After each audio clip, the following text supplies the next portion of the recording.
Most people know they're being manipulated before they have a name for it. The conversation feels off. Something was said that shouldn't have been said. A boundary was moved that you didn't agree to move. And in that moment, the moment that matters, most people do one of two things. They either say nothing and the manipulation lands, or they react emotionally and the manipulation wins anyway because now they look like the problem. There is a third option, and it requires exactly 7 phrases. Not scripts, not long speeches, 7 short, calm, specific sentences that interrupt the mechanism without escalating, without accusing, and without giving the manipulator anything they can use against you.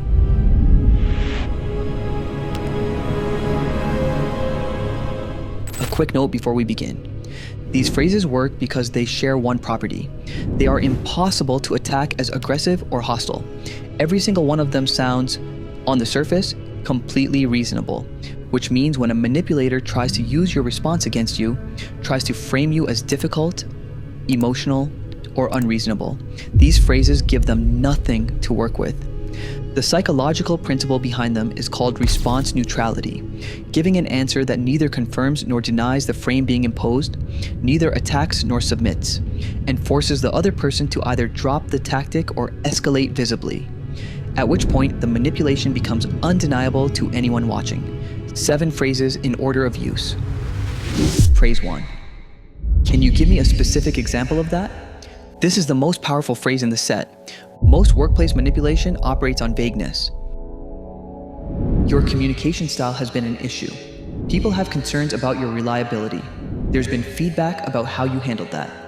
Vague, negative claims do 2 things simultaneously. They land as real. Your nervous system treats them as concrete, while being structurally impossible to defend against because you can't respond to something with no specific content. Can you give me a specific example of that? Destroys the vagueness immediately.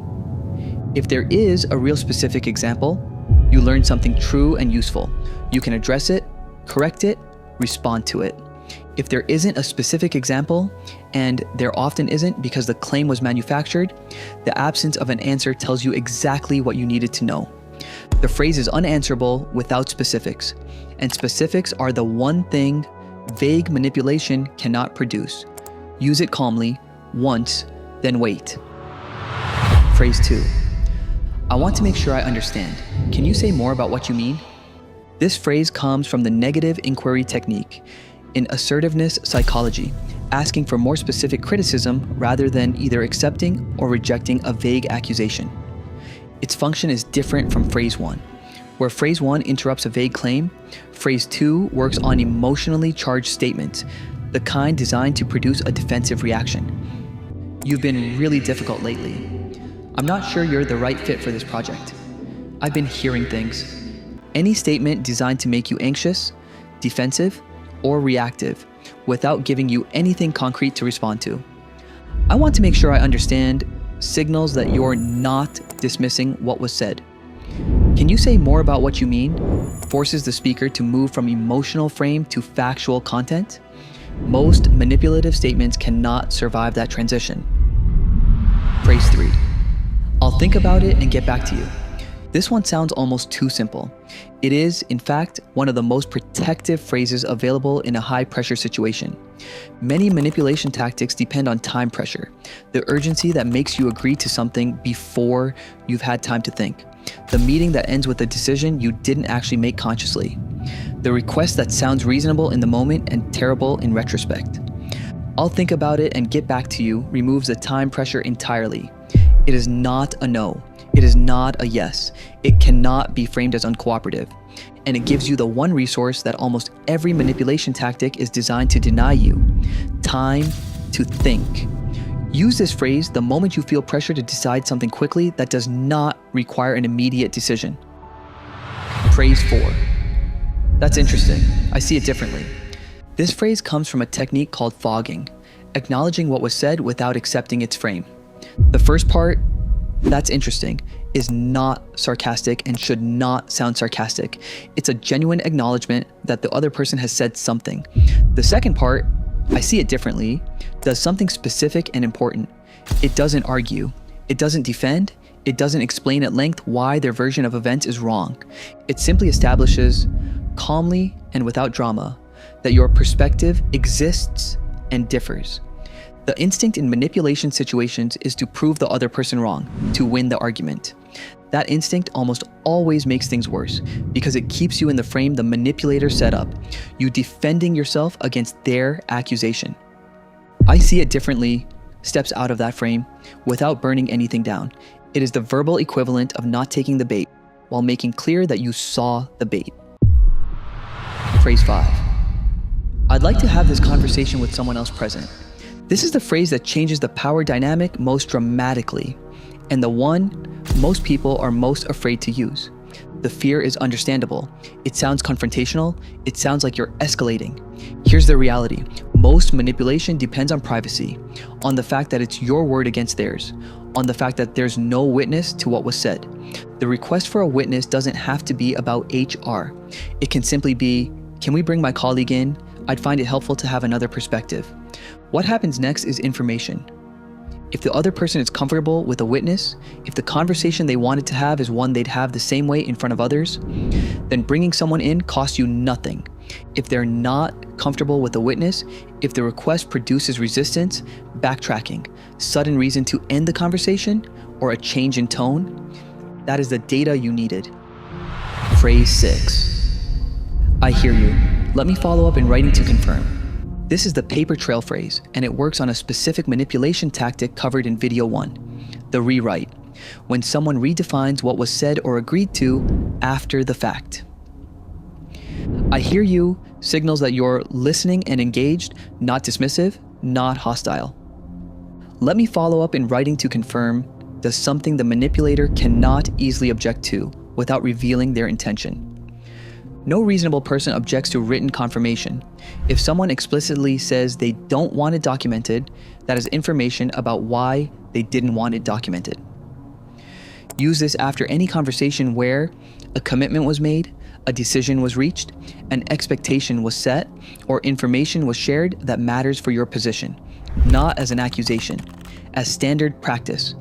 The paper trail isn't a weapon, it's armor. Phrase 7. I'm going to need to stop you there. This is the interrupt, and it's the hardest of the 7 to use because it requires overriding the social instinct to let someone finish speaking. It exists for a specific situation. When a conversation is moving in a direction you can feel is wrong, when something is happening in real time that needs to stop before it goes further.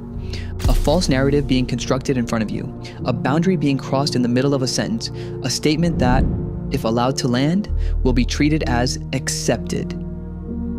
I'm going to need to stop you there is not aggressive. The phrasing is deliberate.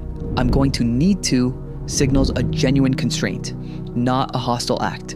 What follows the phrase is flexible. It might be phrase 1. Can you give me a specific example? It might be phrase 5. I'd like someone else present. It might simply be, I'm not comfortable with where this is going. The interrupt by itself accomplishes one thing. It prevents the manipulation from completing its cycle in this conversation. And sometimes that is enough. These 7 phrases work best as a system, not as individual tools deployed randomly, but as a sequence that matches the natural progression of a manipulation attempt. A manipulator opens with a vague claim. Phrase 1. Can you give me a specific example? They escalate with an emotional statement. Phrase 2. I want to make sure I understand. They push for an immediate decision. Phrase 3. I'll think about it and get back to you. They present their version of events as fact. Phrase 4. That's interesting. I see it differently. The conversation becomes one-on-one and increasingly uncomfortable. Phrase 5. I'd like someone else present. Something important was agreed to or disclosed. Phrase 6. Let me follow up in writing to confirm. The conversation is moving in a direction that needs stopping. Phrase 7. I'm going to need to stop you there. You won't use all 7 in any single conversation. Most situations require 1 or 2, but having all 7 available, knowing which situation each one fits, means you're never without an option. Not to win every exchange, not to expose every manipulator, but to never be without a response. And that's the actual goal. 7 phrases. Can you give me a specific example of that? I want to make sure I understand. I'll think about it and get back to you. That's interesting. I see it differently. I'd like to have this conversation with someone else present. I hear you. Let me follow up in writing to confirm. I'm going to need to stop you there. None of these will work every time. No phrase does. But each of them does the one thing that matters most in any moment of manipulation. It buys you time. Time to think, time to decide, time to not react from a place of surprise. Manipulation depends on speed, on catching you off guard, on the gap between what happened and when you understand what happened. These phrases close that gap. The next video is the most comprehensive one we've built on this channel. It's the complete profile of the covert narcissist at work, phase by phase, from the moment they identify you as a target to the moment you finally see what's been happening. You probably already suspect someone at work might be doing this. I will show you how to identify if they're doing it systematically and how to stop it. Subscribe if you want to be there when it drops.